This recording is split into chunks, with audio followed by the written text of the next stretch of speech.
Hi, പുതിയൊരു വീഡിയോയിലേക്ക് സ്വാഗതം. ഈ വീഡിയോ നമ്മുടെ ചാക്കോ സാറുടെ രണ്ടാമത്തെ ക്വസ്റ്റ്യൻ ആണ്. ചാക്കോ സാറുടെ രണ്ടാമത്തെ ക്വസ്റ്റ്യൻ അല്ല, ഹൈറിച്ച് ഒളികളുടെ രണ്ടാമത്തെ ക്വസ്റ്റ്യന് ചാക്കോ സാറ് മറുപടി പറയുന്നതാണ്. കമ്പനി ലീഗൽ ആണെങ്കിൽ എന്തുകൊണ്ട് ഫ്രീസ് ചെയ്യപ്പെട്ടു? എന്നാൽ ഇവർ ചില ആളൊക്കെ ചിന്തിക്കുന്നുണ്ട്, ഇതെങ്ങനെ ഫ്രീസ് ചെയ്യപ്പെട്ടു, ഇത് നമ്മളെ കമ്പനി ലീഗൽ അല്ലേ? അങ്ങനെ ലോകത്ത് എത്ര കമ്പനികൾ പ്രവർത്തിക്കുന്നുണ്ട്, എത്രയൊക്കെ ആരോപണങ്ങൾ വരുന്നുണ്ട്. എന്നാലും നമ്മളെ കമ്പനി മാത്രം എന്താണ് ഇങ്ങനെ ഫ്രീസ് ചെയ്യത്? അപ്പോൾ അതിന് ചാക്കോ സാറ് വളരെ അദ്ദേഹത്തിൻ്റെ അറിവിൻ്റെ പരമാവധി ഉപയോഗിച്ചിട്ട് ഉള്ള മറുപടി കൊടുത്തിരിക്കുകയാണ്. ഇഡിക്ക് ഒരു കംപ്ലൈൻറ്റ് കിട്ടിക്കഴിഞ്ഞാൽ അവർ വന്നിട്ട് ചെയ്യുന്നതൊരു കാര്യം എന്ന് പറഞ്ഞു കഴിഞ്ഞാൽ ആദ്യം തന്നെ ഒന്ന് ഫ്രീസ് ചെയ്യലാണ്. ഇതെന്താണ്, മറ്റേ മത്സ്യവും മറ്റേ മാംസമായിട്ട് വാങ്ങി വെച്ചാണോ ആദ്യം തന്നെ കൊണ്ടുപോയി ഫ്രീസറിൽ വെക്കുന്നത്? ചാക്കോ സാറുടെ അറിവിലേക്കായിട്ട് നമ്മൾ കുറച്ചാൾ പറയുന്നത് ഒരു കാര്യം ശ്രദ്ധിക്കുക. ഈ കമ്പനിയുടെ അക്കൗണ്ടുകൾ ഫ്രീസ് ചെയ്തത് ഇ ഡി അല്ല, ഇതിനു മുന്നേ തന്നെ കലക്ടർ ഫ്രീസ് ചെയ്തിട്ടുണ്ടായിരുന്നു. അപ്പോൾ അതെന്തുകൊണ്ടാണ് എന്ന് പറയണം ആദ്യം.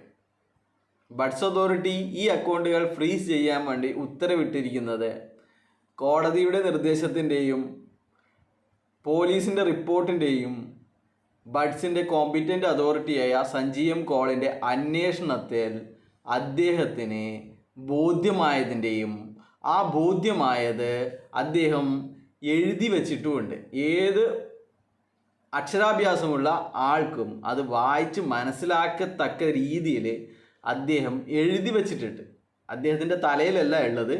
അദ്ദേഹം ഇന്ന കാരണങ്ങൾ കൊണ്ട് നിയമവിരുദ്ധമായ പ്രവർത്തനങ്ങൾ നടത്തുന്നുണ്ട്, ഇത് ബഡ്സ് ആക്ട് പ്രകാരം പൂട്ടിക്കെട്ടേണ്ട കമ്പനിയാണ് എന്ന് അദ്ദേഹം എഴുതി വച്ചിട്ടുണ്ട്. അപ്പോൾ അദ്ദേഹം എന്ന് പറഞ്ഞു കഴിഞ്ഞാൽ ഒരു സിവിൽ ജഡ്ജിൻ്റെ എല്ലാവിധ അധികാരങ്ങളും ഉള്ള ഒരു വ്യക്തിയാണ്, ഉദ്യോഗസ്ഥനാണ് സഞ്ജയ് എം കോൾ. അപ്പോൾ അതാദ്യം മനസ്സിലാക്കുക. എന്തുകൊണ്ടാണ് നിങ്ങളുടെ കമ്പനിക്കെതിരെ അല്ലെങ്കിൽ കേരളത്തിലെ 78ഓളം കമ്പനിക്കെതിരെ ഇത്തരം നടപടികൾ എടുത്തിട്ടുള്ളത് എന്ന് നിങ്ങൾ അന്വേഷിക്കുക. കേരളത്തിൽ 78 കമ്പനിയല്ല നിലവിൽ പ്രവർത്തിക്കുന്നത്. 1000, 2000, 3000 എനിക്കറിയില്ല, എത്രയോ ആയിരക്കണക്കിന് കമ്പനികൾ പ്രവർത്തിക്കുന്നുണ്ട്. അപ്പോൾ ചാക്കോ സാറ് ഈ മൊയന്തുകളെ പിന്നെയും മൊയന്താക്കാൻ വേണ്ടിയിട്ട് പറഞ്ഞിരിക്കുകയാണ്. പിന്നെ ഇദ്ദേഹം പറഞ്ഞിരിക്കുന്ന കാര്യങ്ങൾ എന്നൊക്കെ പറഞ്ഞു കഴിഞ്ഞാൽ ഉറങ്ങുന്നവരെ നമ്മൾക്ക് ഉണർത്താൻ പറ്റും. ഇവർ ഉറങ്ങാൻ തടിക്കുന്നവരാണ്. നമ്മൾ കുറേ ഇൻഡാസൊക്കെ കാണിച്ചു കൊടുത്തു. അതൊക്കെ എന്ത് ഇൻഡാസാണ്? നിങ്ങളുടെ കൺസൈൻമെൻറ്റ് അഡ്വാൻസ് വാങ്ങിയ ഇൻഡാസാണോ കാണിച്ചു കൊടുത്തത്? നിങ്ങൾക്ക് കൺസൈൻമെൻറ്റ് അഡ്വാൻസ് വാങ്ങിക്കാനുള്ള അധികാരമുണ്ടോ?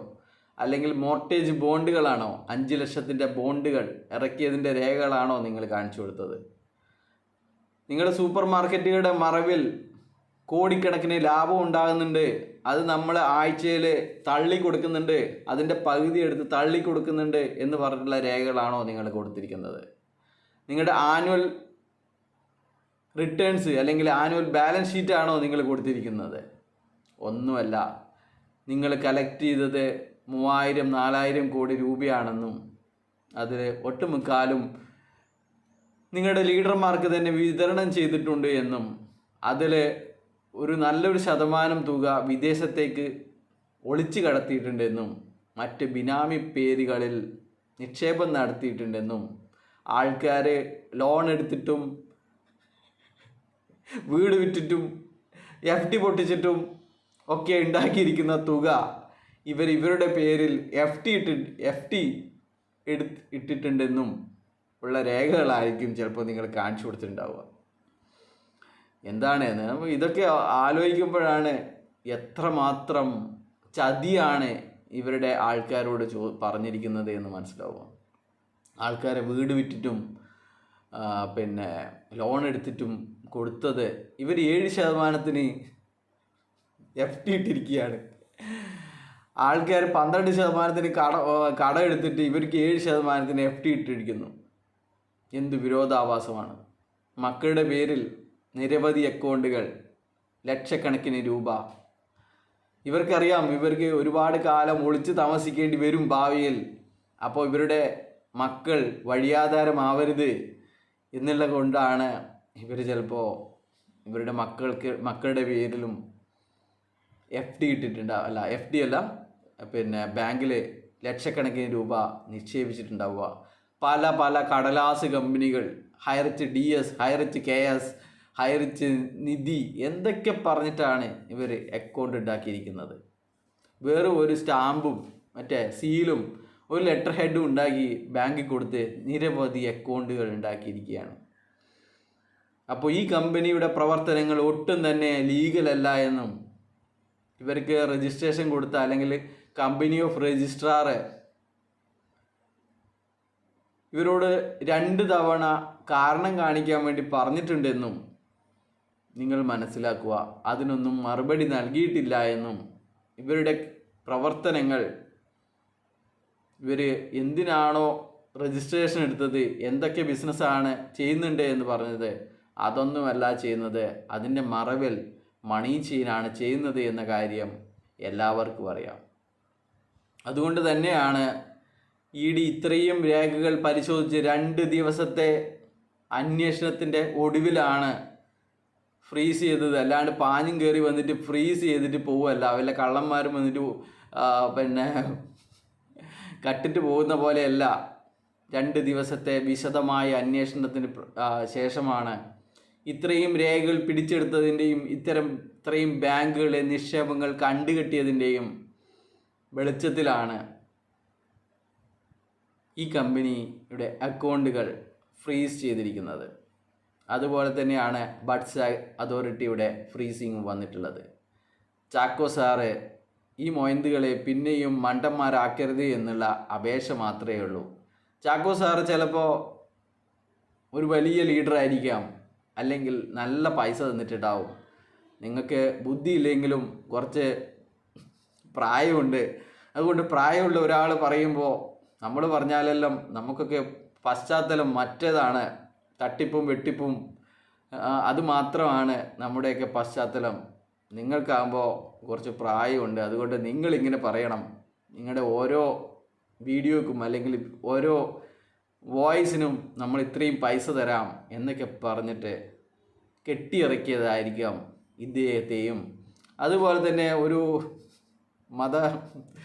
എന്താണ് പാസ്റ്ററാ എന്താണ് പള്ളിയിൽ പ്രസംഗിക്കുന്ന പോലെയാണ്, പള്ളിയിൽ പ്രഭാഷണം നടത്തുന്ന പോലെയാണ് അദ്ദേഹം പറയുന്നത്. എന്തിൻ്റെ ആവശ്യമാണ്? എല്ലാ പൈസ കൊണ്ടുപോയ മുതലാളിമാരും അല്ലെങ്കിൽ തട്ടിപ്പന്മാരും പിന്നോട്ടടിച്ചപ്പോൾ ഇങ്ങനെയുള്ള ഓരോരോ ആളെ പുതിയ ഗോതയിലിറക്കിയിരിക്കുകയാണ്, പുതിയ ആൾക്കാരെ ഗോതയിലിറക്കിയിരിക്കുകയാണ്. ഇവരൊന്നും പറയുന്നത് ആരും തന്നെ വിശ്വസിക്കുന്നില്ല എന്നത് ഇവരോട് ചോദിച്ചു കഴിഞ്ഞാൽ ഇവർ പറയും. ധൈര്യം ഉണ്ടെങ്കിൽ നിങ്ങളുടെ ഗ്രൂപ്പ് ഓപ്പൺ ആക്കിയാൽ മാത്രം മതി. അപ്പോൾ രണ്ടാമത്തെ ചോദ്യത്തിൻ്റെ ഉത്തരവും, ചോദ്യം പ്രസക്തമാണ്, ഉത്തരം എന്താണ്? ഒന്നുമില്ല ആ ഉത്തരത്തിൽ. ഈ ചോദ്യം ചോദിച്ചവർക്ക് അറിയുന്ന കാര്യങ്ങൾ പോലും ചാക്കോ മാഷ്ക്ക് അറിയില്ല എന്നതാണ്. ഈ അക്കൗണ്ടുകൾ ഫ്രീസ് ചെയ്തത് ബഡ്സ് അതോറിറ്റിയാണ്, ജില്ലാ കലക്ടറാണ്. അല്ലാതെ രണ്ടാമത് ഫ്രീസ് ചെയ്ത ED മാത്രം പരാമർശിച്ചുകൊണ്ട് ഈ ചോദ്യത്തിനുള്ള ഉത്തരം പൂർണ്ണമാവില്ല. നിങ്ങൾ 14 ദിവസത്തിന് ശേഷമാണ് നിങ്ങൾ കോടതിയിലേക്ക് പോയിരിക്കുന്നത്. അതും റിട്ട് പെറ്റീഷനായിട്ടാണ് പോയിരിക്കുന്നത്. നിങ്ങളോട് പലതവണ പറഞ്ഞതാണ്, ഇതിവിടെയല്ല കേൾക്കേണ്ടത്, ഇത് കോമ്പിറ്റൻറ്റ് ഡെസിഗ്നേറ്റഡ് കോർട്ടിലാണ് കേൾക്കേണ്ടത്. ആ കോർട്ട് അവിടെ തുറന്നു വെച്ചിരിക്കുന്നുണ്ട്. നിങ്ങളവിടെ അപ്പീലുമായി പോയി കഴിഞ്ഞാൽ നിങ്ങൾക്ക് എന്തെങ്കിലും പറയാനുണ്ടെങ്കിൽ അത് 2 ദിവസത്തിനകം തീർപ്പാക്കി തരാം, 2 ദിവസത്തിനകം വാദം കേൾക്കിത്തരാം എന്ന് ഹൈക്കോടതിയുടെ ജഡ്ജി തന്നെ പറഞ്ഞിട്ടുണ്ട്. എന്നിട്ടും നിങ്ങൾ ആ വഴിക്ക് പോകുന്നില്ല. കാരണം നിങ്ങൾക്കൊന്നും വാദിക്കാനില്ല. നിങ്ങൾ അവിടെ പോയി കഴിഞ്ഞാൽ ഉള്ളതും കൂടി പോവും, പിടിച്ചകത്തിടും എന്നുള്ള കാര്യം പറയും, അല്ലെങ്കിൽ മോശപ്പെട്ട വിധി അവിടെ നിന്ന് വരുമെന്ന് നിങ്ങൾക്ക് തന്നെ അറിയാം. അതുകൊണ്ടാണ് നിങ്ങൾ കോമ്പിറ്റൻറ്റ് അതോറിറ്റി അല്ലെങ്കിൽ ഡെസിഗ്നേറ്റഡ് കോർട്ടിൽ നിങ്ങൾ പോവാത്തത്. അപ്പോൾ രണ്ടാമത്തെ ചോദ്യം അവസാനിക്കുന്നു. മൂന്നാമത്തെ ചോദ്യവുമായി അടുത്ത വീഡിയോയിൽ കാണാം. ബൈ.